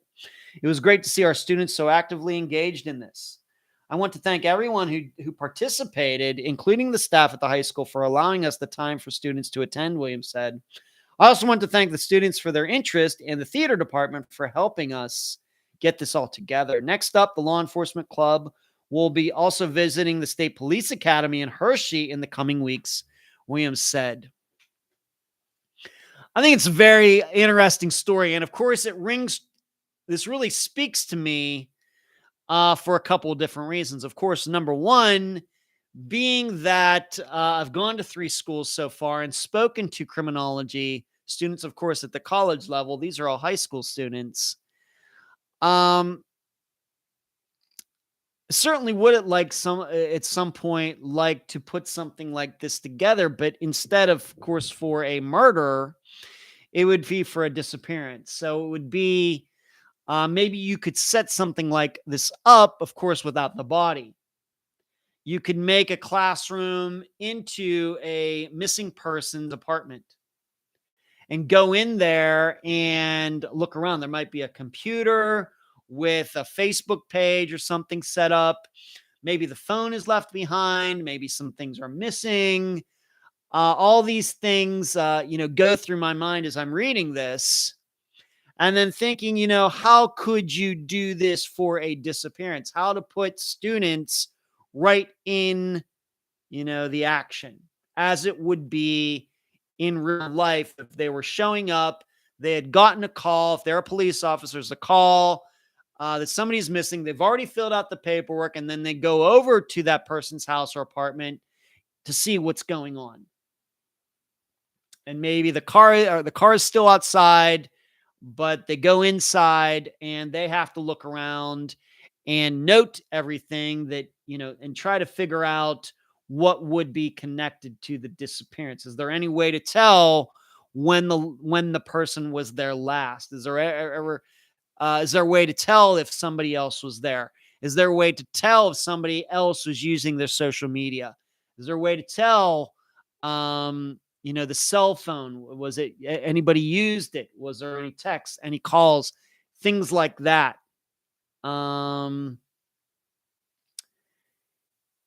Very interesting to me. And it's also interesting to me because I kind of talked about this. I did talk about this last week that with Dr. Grabowski, Dr. Eric Grabowski's help, being that he is a professor at Dickinson College in North Dakota, he is helping me put together a disappearance curriculum.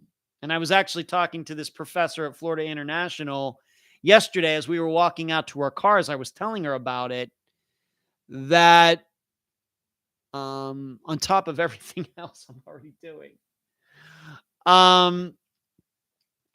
I want to put together, of course, the next step to me after speaking at these schools, and I want to continue to speak at schools and do all of that, is actually create a missing persons curriculum. And what I mean by that is a 3-credit class that can be taught over the course of a semester. So you'd probably be looking at a total of like 45 hours of education. And so what would go into that? If you were creating a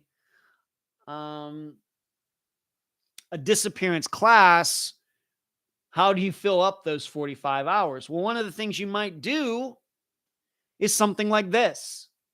Create an atmosphere of turn the classroom in, maybe one week when everybody shows up, you turn it into a missing person's home. And they have to go in and figure out all these things like I just said. When was the last person here? When was the missing person here? Was she just here an hour ago or a day ago, a week ago? How would you go about determining that? Any signs of violence, anything missing? Are there any clothes packed? Did it look like she was leaving? Did it look like anybody else was there? I think that would be certainly one of the things you could do for a missing persons curriculum. Maybe even do it more than once. And so maybe one week you do their apartment, a situation where the person went missing from their apartment. And then maybe a few weeks later, somewhere down the road, to see how much they've learned. We know how many cars are involved in disappearances, with somebody's car being left somewhere and the missing person's gone. You go to a car. What are you looking for? And so maybe we set up a vehicle that might have information in it and try to determine how long it's been sitting there, where did the person go, and all of those things. So This really speaks to me because, like I said, I'm starting work on a curriculum and what all could go into that. This is certainly a great idea.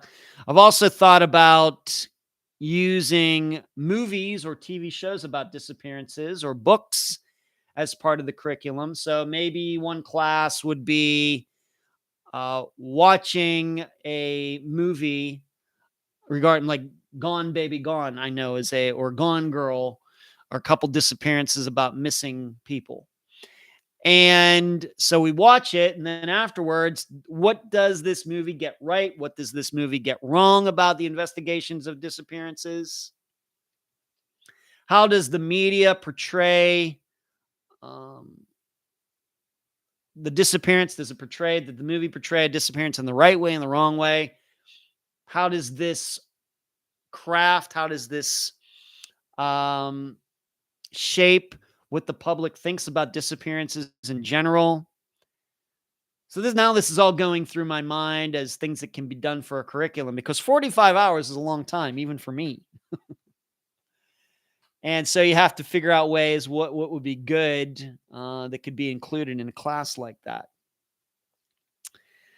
Let's see here. What's everybody saying? I know you were talking about something else here for a little bit. Let's see if I can comment, if at all.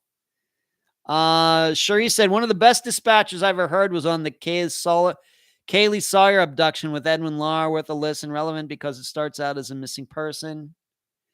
Boston actress. The one call that upsets me was with the case of the 3 girls that went missing and escaped. The dispatcher was rude and short. Amanda Berry has been missing in action for several years, along with 2 more. Yeah. Boston says, I'm a nerd. I love learning. Me too. Boston said, I was on a mock trial for a murder. The defense rented out a college, and every classroom was filled with jars and a camera, and we went over the cases for jurors, and we went over the cases for 2 days. That would have been fun. I never got a chance to do that, any mock trial work. We didn't have it in high school. Didn't have anything like that in college either. I would have certainly loved to have taken part in it. Maybe if I'd gone to a bigger school, I could have done that. Carrie, I can give you pointers on how my classes work. Mine are solely online. Carrie, anything that you can offer, of course, would be valued. Boston, jurors, oh my God, my accent murdered that word. Yeah. I was confused about the jars. Yeah, I didn't quite get that. Then I kind of just figured it all out. Charlie Bravo. Cherie says, Gone Baby Gone, my favorite movie. Is that, Cherie? Huh. Okay, I think you told me that before. That movie was something else. No jars. I don't know how they got my information. They really screened me to make sure I didn't know any of the people that were involved. Okay. So yeah, I really liked what they did at this high school in Pennsylvania, and I think that could certainly be done in a disappearance kind of situation as well. And so I'll be thinking about that. Moving on, so we've got 17 minutes left. This was a news item that was just out today. It comes from Utah. A Utah woman fought off an attempted kidnapper who tried to throw her in the trunk of his vehicle in broad daylight on Tuesday. This incident happened just before 8 a.m. near Logan High School in Logan, Utah, a city located about 82 miles north of Salt Lake City. In fact, I think I've been there. Police said. So it's certainly not an area where you'd believe you were in danger in a walk by yourself at 8 in the morning, Captain Curtis Hooley said. The victim, a 30-year-old woman, was punched in the face during a brief struggle with the male suspect, police said. She was later treated for a contusion below one of her eyes. I think that's otherwise known as a bruise.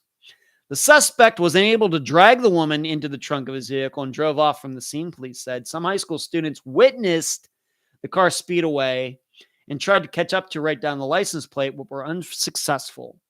It's pretty amazing that they were willing to get involved at that level that they did, Hooley said. It speaks highly of them and the people they are.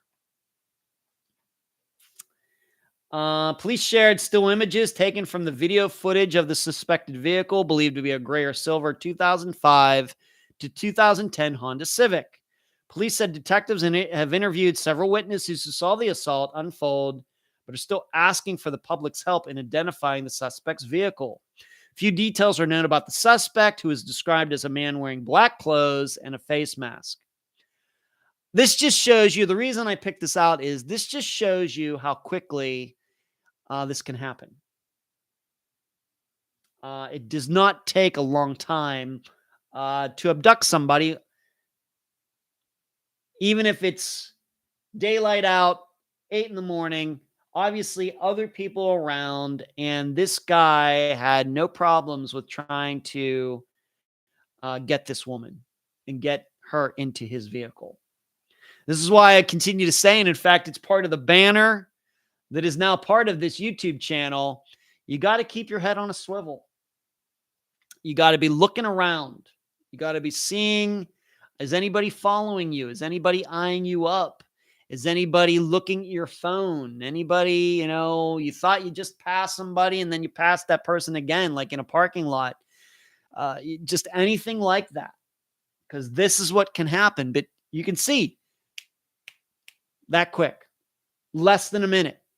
And it very well could be, and you can see from these witnesses, they got a description of the vehicle, but it's a Honda Civic. How many are those in the country? And the witnesses, although they saw it happen, didn't get a license plate.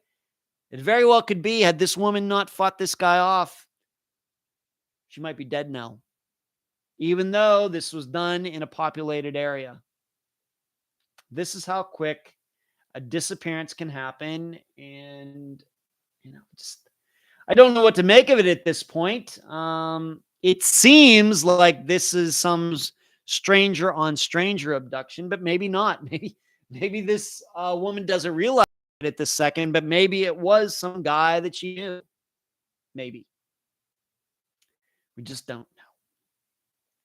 But of course, this is more likely to happen to women than men getting abducted like this. So you ladies out there, you got to watch yourselves. So why this made national news, I'm not quite sure, but it did.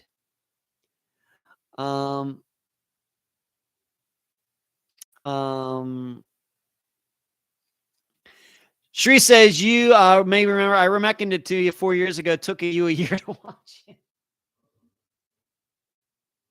Now I remember. Yeah, I watched it. Yeah, it took me a year. You're right. I'm horrible. I'm a horrible person, Shri. A horrible, horrible, horrible, horrible person. But I did watch it. And yes, it was good. Yeah. Never let them take you to a second spot. If you have any chance at all, it's before they move you. Yes. PSA. Shri doing her own PSA tonight. Carrie, yes, Charlie Bravo. If they attempt to take you somewhere else, that is the time to fight, fight, fight. Boston. My dad has always told me you fight like hell. Kick, scream, bite. I don't care if you can avoid getting in the car. Just do it. Marlene, hello again. I had to leave. Okay, you're back, Marlene. Okay, right, Carrie. I tell my girls that all the time. Shri says, I saw Dad on TikTok the other day telling his 4-year-old son to keep his head on a swivel at the playground. I love it. Keep your head on a swivel at the playground. Wow, I love it. I got that saying from, listening to the Jim Rome radio show. I know it's still a show. I really don't listen to it, or it's on TV now too. I don't follow it now, but back in the day, he used to use that saying all the time when he was talking about football or something involving sports, and it just kind of got into my language. And I just love the visuals, head on a swivel, looking around. Paula, I don't walk or jog with AirPods anymore. I want to hear what's going on. It's a perfect example, Paula. It's a AirBuds. Yeah. I get it, Paula. I certainly understand. Yep. It's the way they can creep up on you very quickly like that. All right. There's one more topic that I want to cover. And this is kind of a request. Cherie and I, and this goes along with kind of what I've kind of talked about tonight, of course, the YouTube membership, talking about the videos that we're going to start doing next Friday, with the interviews themselves being videos. And, we're at like 13,600 subscribers to this channel. And I realize there are a lot of people who are just subscribers that don't watch anything, but for whatever reason, I don't know why you subscribe to a channel and not watch anything. I don't get that, but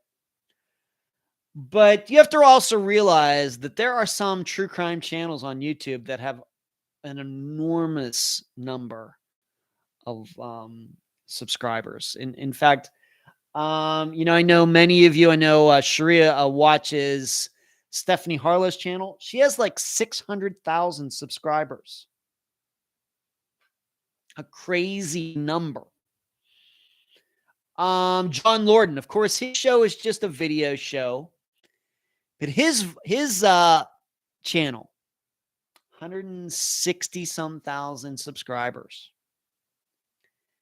So maybe I shouldn't be too disappointed that Unfound is primarily an audio show, but I do know that there are a ton of people who are into true crime, into disappearances, into this genre of this culture, who are on YouTube and they're not subscribed to this channel. So, we're working on some things. I think Sharia has given me some excellent advice regarding some of the things that can be done with the channel. The membership stuff is her idea.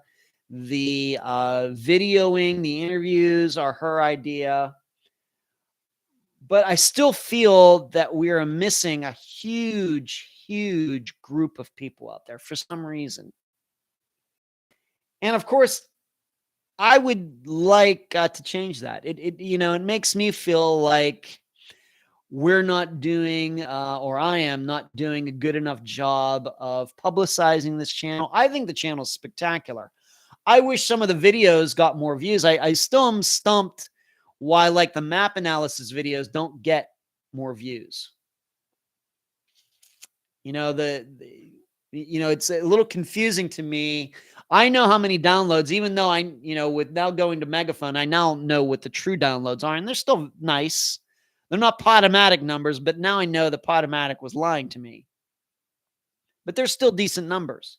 And still, the download numbers are pretty good. And still, map analysis videos, even though it's supposed to be a companion to the audio episodes, there's something there that is not, not translating. That's my fault. That's not any of your fault. That's not anybody who's not watching it. That's my fault. So, I also feel that maybe the growth on the YouTube channel has stagnated a little bit. It's still going up. We're getting about 100 new subscribers per month, and that's fine. But it should be more. And so we're working on some things, but I would certainly like to get your feedback. I know that many of you are subscribed to John Lorden's channel. I know many of you are subscribed to Stephanie Harlow's channel. And I have all the respect in the world for both of them. You know how much, for, John in particular, of course, we've worked together a couple times. But to me, that is where this channel should be. We should be, I know this sounds crazy, we should be at 100,000 subscribers, but we're not. Why is that? And so what's the difference? What are we not doing at Unfound, or I am doing, that they are? What is that? Why? What is going on there? I would like some feedback from that. And you can email me at unfoundpodcast@gmail.com. Any of your insights. I don't care if you're watching live now, or somebody's watching this live show in a rerun a week from now or a month from now. But if you have some feedback regarding the YouTube channel and why you think those other channels have all those viewers and subscribers and Unfounds are less than that, I'm certainly willing to read all, as long as it's constructive and it's not trollish or it's crazy or anything else, I'm certainly willing to read whatever you got. Because I realize that I think I'm a pretty good interviewer. I think I'm a pretty good researcher and a bunch of other things. I don't know if my marketing skills are the best, but I also know that maybe I'm not very good at analyzing some of these things. What is it? And so maybe some of you are. So, we're looking for feedback on that. I think that I can manage.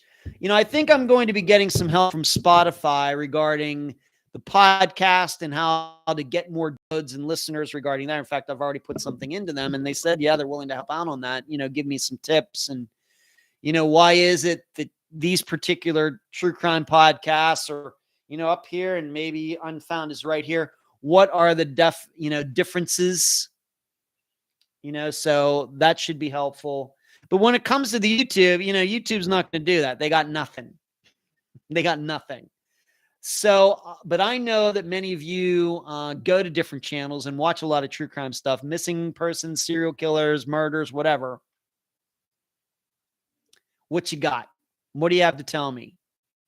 And, you go to John Lordan's channel. He has 160-some thousand subscribers. Of course, he does fantastic work. But I think we do fantastic work too, and we only have 1/10. Stephanie Harlow does great work. But I would not say that her work is so much greater than what we do here, that she has 600-some thousand subscribers or 300, whatever it is, and we only have 13,600. What is that? It's a crazy difference. So if anybody has any suggestions or reasons or anything else, I'm all ears and I'm all eyes. But that's where we're not going to finish up. Of course, I still have to talk about this Friday's disappearance. But I'm calling out. Once again, you can email me. Or if you're friends with me on Facebook, you can get to me through Messenger. I don't want my butt kissed. You don't have to tell me. And I know I'm already seeing some of these comments. Hey, your channel's great and everything else. I get it. I appreciate it. But I'm really looking for some constructive criticism on, what do they do differently? What do they do that's more that, where are those 100,000 people between the subscribers that Unfound has and the subscribers that John Lordan has? It's like 100,000 difference. Where are those 100,000 people and how do we find them? Do they not know about Unfound's channel? It's just so confusing to me. Charlotte says Kenny Maines has a good videos too. Thank you, Marlene. Cherie, thank you. Thank you. I appreciate it, Cherie. I don't always have time to watch things, but audio I can do all day. I agree, Cherie. Thank you. Thanks. I agree. Have a great. I appreciate all of the kind words. It's just that obviously not enough people think that. Thank you, Boston. Sure, I definitely agree with you about your channel missing an audience. I would suggest looking into recent missing persons, not to sound rude or insensitive, but looking for a missing person over 20 years. Yeah, use hashtags in your titles, okay? Unfound is the best, thank you. You're a podcaster, so you can't compare YouTubers. I could, the thing is, Cherie, is that we're on YouTube. We're here. We're not going away, so we got to figure it out. I agree with you. It's always going to be at its its basic form, an audio show, but we're here on YouTube. So, how do we make it work? Shows 30 years ago, more likely those cases are old or just what interested stories to listen to on, or we're in a new age and way with technology and stories you got to keep the interest to. That's true, Shereel. But on the other hand, John Lordan does a lot of old stuff too. And in fact, I'm doing once a month with Unfound now. I'm covering, and really those videos don't get a lot of views. Even, what I did with Sherry Papini recently got 1,000 views, and that's spectacular for us.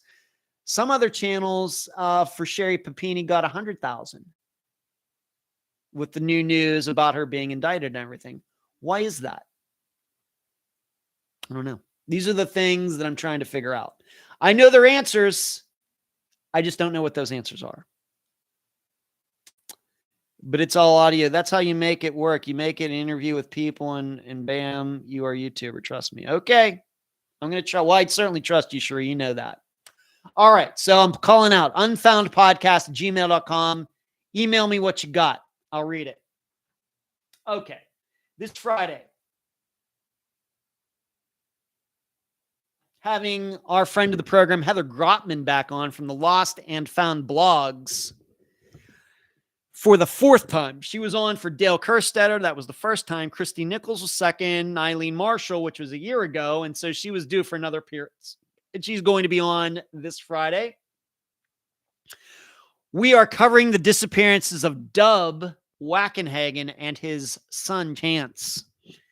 Chance was 9 years old. This is a disappearance from December roughly 26th or 27th of 1993 from Lockhart, Texas. And this is a disappearance that also includes a murder that is still unsolved. Dub, the father, who also goes by Lee, was divorced from Chance's mother, but they had joint custody of their son, Chance. Dub had a new girlfriend. Her name was Latricia, and Dub and Latricia were living together. And of course, once in a while, Chance would be living with them. And Chance, Dub, and Latricia were seen together on December 26th, which was a Sunday. On the next Monday, the next day, Latricia should have been going to work. She was a nurse. When she didn't show up, the hospital called her father, could not reach her, called her father. He went over there to find Latricia shot to death in her bed in her house.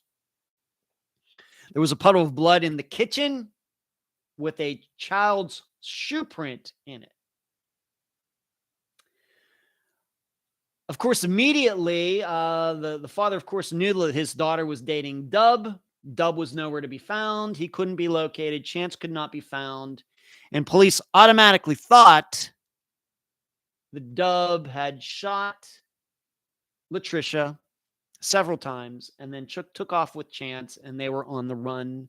And very quickly, an arrest warrant was filled out to track Dub down and charge him with Latricia's murder. A few days later, his truck was found. Maybe coincidentally, maybe not. A rifle was found in the truck, and it just happened to be the same caliber as the bullets used to shoot Latricia. And so that also helped along the law enforcement's idea that Dub had shot his girlfriend and took off with Chance, and they're on the run. Well, now almost 30 years later, the theory of the crime has changed. And that's why the title of this episode is How Perceptions Change. And so I don't want to give away any more of it at this point. Of course, you can go to Heather's blog, lostandfoundblogs.com, if you'd like to read the entire post, which she wrote about it. But I'm not going to go into any more of it. I don't want to ruin it for all of you. But since 1993, there is now a new theory as to what happened. So that's this Friday. Chance and Dub Wackerhagen, December 26th or 27th of 1993, Lockhart, Texas. Title of the episode is How Perceptions Change. And the guest is blogger Heather Grotman. Will be appearing for the fourth time, which is the second most Anthony from Crime Blogger 1983.blogspot.com. So that is it for tonight. Let's see what some people are saying. Thank you, Marlene. Charlotte, I know some podcasts put new episodes on other podcast channels. Yes, that's true, Carrie. But how many of those 100,000 views are genuine? Well, that's a huge question, Carrie, and I'm certainly to believe there are some fakers out there. But I think that what we need to do is really figure out how many are really fake and how many, what is real and what's not. But I agree with you. Probably there are. Karen, maybe you could occasionally cover a well-known case if you could find the right guest. Yeah, and that's the thing, Karen. There are only so many hours in a day, days in the week. I think that if we're going to improve the channel, get more subscribers, we're going to have to do it within the confines of what is already being done. Boston, keep in mind there are YouTubers that also buy their subs. That's true. I will keep that in mind, Boston. Thank you. Carrie, is Heather and Anthony competing on who can be the most? I just try to keep it fair, Carrie. Trying to just keep it fair. Marlene's out. See ya. See ya. Don't forget you were supposed to hook me up with Anthony too. Not like that, ladies. Oh, that's right, Cherie. I think what got in the way of that, Cherie, is, Anthony's kind of taken a step back. Cherie has a new job and hasn't been doing as much true crime blogging stuff as usual. Maybe you haven't noticed that, but he and I even talked about that. But thank you for reminding me. All right, so that's it. What did we talk about tonight? Haven't played disc golf in a while. Remember, thumbs up to this video before you go. Subscribe to this channel. Share it with people. Construction going downstairs, so I'm not able to sleep in. Dad's report. Hopefully, he'll get it tomorrow. It'll be a good one. St. Patty's Day tomorrow. Ukraine. Continue to think for all the people in Ukraine. 2 years since COVID. Heimbaugh poll, Florida International, first episode on Spotify last week. New feature for YouTube. Membership. Join. Dr. Telesco in 2 weeks. This channel remains found in Colorado, not Jacob Paddock Weeks. Talked about the high school students. Talked about the Florida Highway Patrol wreck. Talked about this woman almost being abducted in Utah, and then finished it with this Friday's episode, The Disappearance of Chance and Dub Wackerhagen. That's all I got. Thank you all. Thank you for the contributions tonight. I had a great time. I did turn it, whoever, turned it into a long show tonight. And keep your head on a swivel, everyone. Happy St. Patrick's Day. Do not drink and drive, but have a great time. Good night.